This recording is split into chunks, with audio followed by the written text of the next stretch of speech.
किसान भाइयों नमस्कार। मैं डॉक्टर एस.के. पांडे, आईसीआर गन्ना प्रजनन संस्थान क्षेत्रीय केंद्र करनाल में अध्यक्ष के पद पर कार्यरत हूँ और मैं अपने केंद्र से उत्तर भारत के लिए अच्छी गन्ना किस्मों का हम विकास करने का दायित्व है, जिसे हम लोग बड़े अच्छे ढंग से कर रहे हैं। और इस क्रम में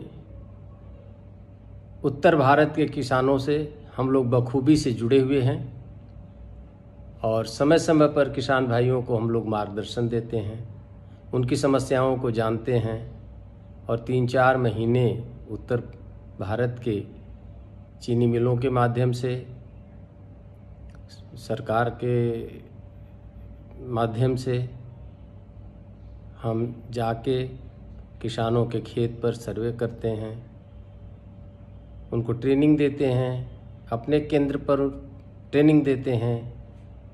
राज्य सरकार के पदाधिकारियों, गन्ना मिल के पदाधिकारियों को प्रशिक्षण देते हैं, किसान भाइयों को प्रशिक्षण देते। तो हमारा और किसानों का अटूट संबंध है। वर्तमान परिवेश में हम लोगों का मिलन नहीं हो पा रहा है, किसान भाइयों का फ़ोन से सेवा हो रही है। तो मैं भी YouTube के माध्यम से किसान भाइयों को समय समय पे विभिन्न जानकारी देने का प्रयास कर रहा हूँ। इसी क्रम में आज मुझे महाराष्ट्र के किसान भाई का फ़ोन आया कि लगता है कि मेरी फसल में सूत्रकृमि लग गया। हमने कहा सूत्रकृमि लग सकता है। सूत्रकृमि भी कीड़ों की तरह लगने वाला, बीमारियों की तरह लगने वाला एक पेस्ट है, निमेटोड पेस्ट, लग सकता है। कृपया आप फ़ोटो भेजें। उन्होंने फसल का फ़ोटो भेजा।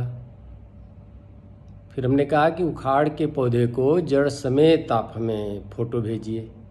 फिर उन्होंने जड़ का फ़ोटो भेजा।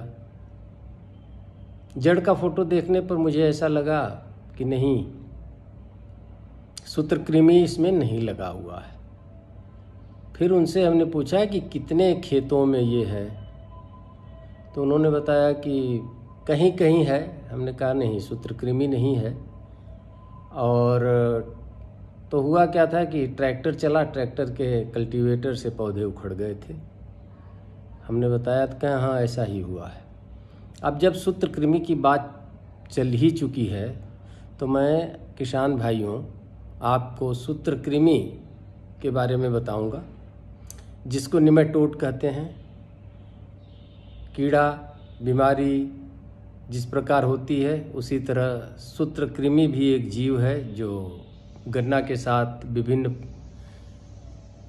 फसलों में, सब्जियों की फसलों में, दलहनी फसलों में, सब में, चारा की फसलों में लगता है। क्योंकि गन्ने में इसका प्रकोप उत्तर भारत में तो बहुत कम ही है, नहीं के बराबर दक्षिण भारत में पाया जाता है। सूत्रकृमि एक बहुत ही नन्हा जीव है, जिसे नंगी आँखों से नहीं देखा जा सकता। जमीन में रहता है और पौधों की जड़ों पर पलता है, उन्हीं को खाता है। सब्जी की फसलों में बहुतायत से देखा जाता है। सब्जी की फसलों में उत्तर भारत में भी बहुतायत से मिलता है। तो गन्ने की फसल में सूत्रकृमि की अगर हम चर्चा करें तो सूत्रकृमि बहुत ही सूक्ष्म जीव है जो धागा की तरह होता है, इसीलिए इसका नाम है सूत्रकृमि। बहुत ही नन्हा वर्म है और इसकी 5 अवस्थाएं पाई जाती हैं। नर, मादा। मादा अंडे देती है। पौधों की जड़ों पे जेली की तरह के अंडे होते हैं, लिबलिबा पदार्थ में।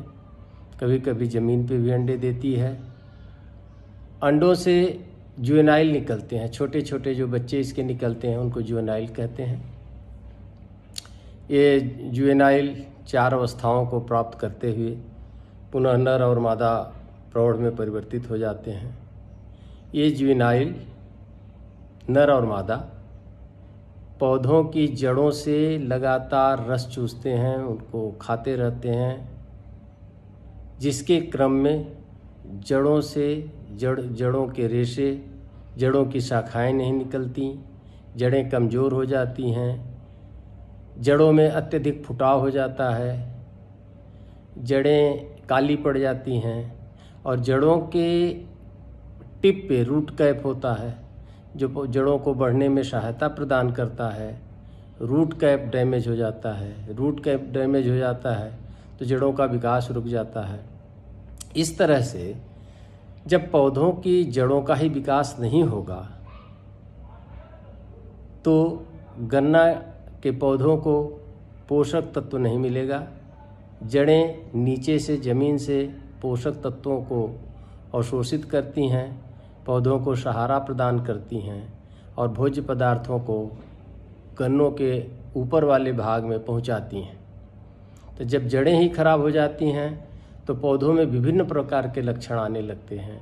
पत्तियां खराब हो जाती हैं, पत्तियां छोटी हो जाएंगी, गन्ना बढ़ता नहीं, फुटाव नहीं होता और पत्तियां पीली पड़ने लगेंगी, सूखने लगेगी और अंततः पौधे सूख जाते हैं और इससे काफ़ी नुकसान हो जाता है। किसान भाई समझ भी नहीं पाते। तो इसकी जड़ों में 2 प्रकार के निमेटोड होते हैं। एक तो होता है रूट नॉट निमेटोड जो जड़ों में गांठ बना देते हैं, वो कम ही पाए जाते हैं। दूसरे होते हैं लीजन निमेटोड जो उस पर घाव पैदा कर देते हैं। तो इनकी संख्या काफ़ी होती है। हर प्रकार से ये रूट को डैमेज कर देते हैं और विकास में बाधक होते हैं। इनका प्रकोप सैंडी सॉइल में होता है जहाँ मिट्टी हल्की होती है।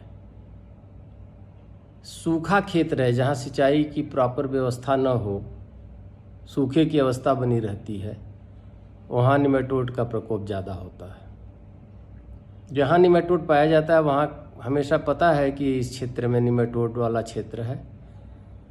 तो अगर हम निमेटोड वाले क्षेत्र में गन्ने की खेती करते हैं तो क्रॉप रोटेशन करें। गन्ना से पहले दलहनी फसल लें, सोयाबीन लें, मूंगफली की खेती करें। जिस एरिया में मूंगफली होती है, सोयाबीन होता है एमपी वगैरह में, इधर दलहन के साथ अगर हम क्रॉप रोटेशन करें। खेत में नमी बनाए रखना है हमेशा। नमी जहाँ रहती है वहाँ निमेटोड कम पनपता है।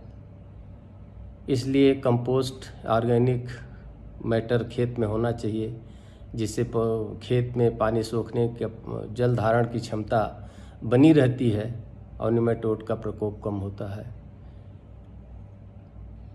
तो निमेटोड एक नाशी जीव है। यह भी नासी जीवों की सूची में है गन्ने की, और समय समय पे जहाँ मैंने बताया उस परिस्थिति में नुकसान करता है। अगर किसी किसान भाइयों को अपने गन्ने की फसल में ऐसा लक्षण दिखाई दे तो उखाड़ के जड़ को देखें, क्या जड़ सड़ी तो नहीं है पूरी। अगर जड़ सड़ गई तो समझे निमेटोड है। उसके आसपास की मिट्टी को एकत्रित करके किसी प्रयोगशाला में ले जाएं, जहां वो विभिन्न प्रकार की चलनी से छान के इसकी पॉपुलेशन निकालते हैं। तब बताते हैं कि हाँ आपके गन्ने के खेत में कौन सा निमेटोड है, कितनी मात्रा में है। अन्यथा निमेटोड नहीं है तब आप समझ जाएं कि तब आपको निर्णय लेना है कि इसमें निमेटोड है कि नहीं है। नंगी आंखों से नहीं देखा जा सकता। तो इसके नियंत्रण के लिए कई विधियां हैं। फ्यूमिगेशन सॉइल का करते हैं, सोलराइजेशन करते हैं, क्रॉप रोटेशन। सोलराइजेशन मतलब मिट्टी को उलट के जुताई करके छोड़ देते हैं, मिट्टी सूखती है। फ्यूमिगेशन बहुत सारे केमिकल होते हैं जिसमें पॉलीथीन से ढक के खेत को उसमें फ्यूमिगेंट छोड़ते हैं। इसके अलावा क्रॉप रोटेशन तो मैंने बता ही दिया। कुछ निमेटिसाइड्स हैं, कुछ इंसेक्टिसाइड भी हैं जो निमेटिसाइड होते हैं, जो निमेटोड को भी मारते हैं, जैसे कार्बोफ्यूरान 3G। इसको खेत में देने से भी निमेटोड मरते हैं। इसके अलावा और निमेटिसाइड में है ऑक्सीमिल है, ऑक्सीमिल को भी खेत में देते हैं। और फर्बूफास है, ऑक्सीमिल, फर्बूफास, कार्बोफ्यूरान, इन सब चीज़ों खेतों में डालते हैं तो निमेटोड का प्रबंधन होता है। इसके अलावा निमेटोड का बायोलॉजिकल कंट्रोल भी है। बहुत सारे इसके निमेटोड भी होते हैं, फंगस भी होते हैं, बैक्टीरिया भी होती हैं। तो एक मोटी मोटी जानकारी मैंने निमेटोड के बारे में दिया है। अगर कभी ऐसा लक्षण किसान भाइयों को हो तो जब हम गन्ना की खेती करते हैं तो गन्ना की खेती में लगने वाले इसके विभिन्न शत्रुओं के बारे में जानना चाहिए। और आज मुझे जब प्रश्न आया तो मैं आप लोगों को भी जानकारी दिया। तो मैं आप लोगों को बार बार यही रिक्वेस्ट करूंगा कि इस चैनल को सब्सक्राइब करें, शेयर करें, बेल आइकन जो लाल रंग की बटन है उसको दबाएं, अधिक से अधिक किसान भाइयों में इस सूचना जारी करें और इसको लाइक करें। बहुत शुक्रिया सुनने के लिए। और ज़रूरत हो तो आप हमसे प्रश्न पूछें और मैं उसका जवाब दूंगा। धन्यवाद।